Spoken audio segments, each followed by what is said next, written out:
दोस्तों इस बार 11 अगस्त को सावन शिवरात्रि मनाई जाएगी और ठीक इसके अगले दिन 12 अगस्त को साल का दूसरा यानी कि आखिरी सूर्य ग्रहण लगेगा। यह पूर्ण सूर्य ग्रहण होगा और खगोलीय ज्योतिष शास्त्रीय दृष्टि से दोनों ही दृष्टि से सूर्य ग्रहण बेहद महत्वपूर्ण माना जा रहा है। 12 अगस्त को श्रावण मास की हरियाली मावस भी है। इससे इस दिन का जो महत्व है और भी अधिक बढ़ जाता है। बहुत से जो ग्रहण होते हैं मावस पर ही पड़ते हैं। और किस समय ये व्रत जो है किस समय ये पड़ेगा ग्रहण, इसके बारे में बताऊंगी। सबसे पहले बात कर लेते हैं ग्रहण का प्रभाव क्या क्या पड़ने वाला है। दोस्तों जैसे कि आप जानते होंगे ग्रहण का सबसे ज़्यादा प्रभाव जो पड़ता है वो गर्भवती गृहिणी पर पड़ता है।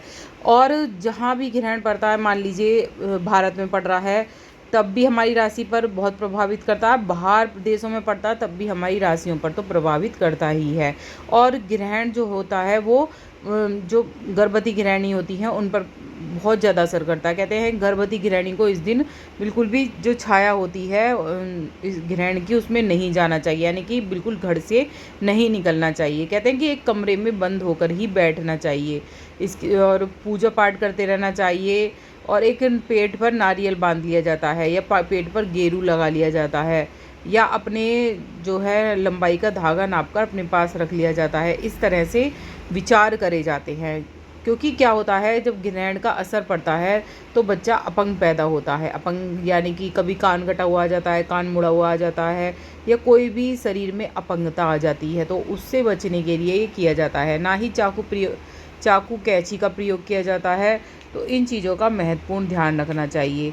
अब ये ग्रहण जैसे कि मान लीजिए यहाँ पड़ रहा है भारत में, तो आपको ये सभी चीज़ें माननी होती है। अगर बाहर देश में पड़ रहा है तो आप इन चीज़ों को नहीं मानेंगे, लेकिन राशि पर वो उतना ही असर करेगा जैसे मैंने बताया है। राशियों के बारे में बता देती हूँ, किस राशि पर ज़्यादा अच्छा रहेगा ये वाला ग्रहण और किस राशि पर अच्छा नहीं रहेगा। तो सबसे पहले बात कर लेते हैं राशियों की। जल्दी जल्दी बताऊंगी। मेष राशि सबसे बड़ा, मेष मतलब बहुत ज़्यादा बड़ा फैसला ना लें, आर्थिक परेशानी हो सकती है आपको। वृष राशि वाले सुन लीजिए, सेहत को लेकर लापरवाही ना बरतें। और मिथुन राशि वालों के लिए कामकाज में उतार चढ़ाव आने वाला है। कर्क राशियों के लिए पारिवारिक जीवन कार्यस्थल में दृढ़ बनाने की आपको आवश्यकता है। सिंह राशि वाले जो हैं कार्यक्षेत्र में जिम्मेदारियां आपकी बढ़ सकती हैं। और कन्या राशि जो खगोलीय स्थिति है मिले जुले परिणाम लेकर आएगी। कार्य पूरे तो होंगे लेकिन सूझबूझ से आपको काम करना होगा। तुला राशि जो है निर्णयों से बचें, बड़े बड़े निर्णयों से। वृश्चिक राशि के लिए है कि कामकाज की गति सामान्य रहेगी। आर्थिक स्थिति को लेकर सतर्क रहना है आपको।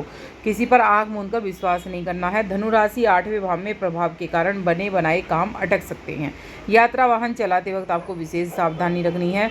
और मकर राशि साझेदारी से कोई काम न करें किसी के साथ मिलकर। और कुंभ राशि के लिए 6ठे भाव में ग्रहण के कारण गुप्त शत्रु से आपको सतर्क रहना है। और मीन राशि वाले आपकी राशि के लिए समय अनुकूल रहेगा।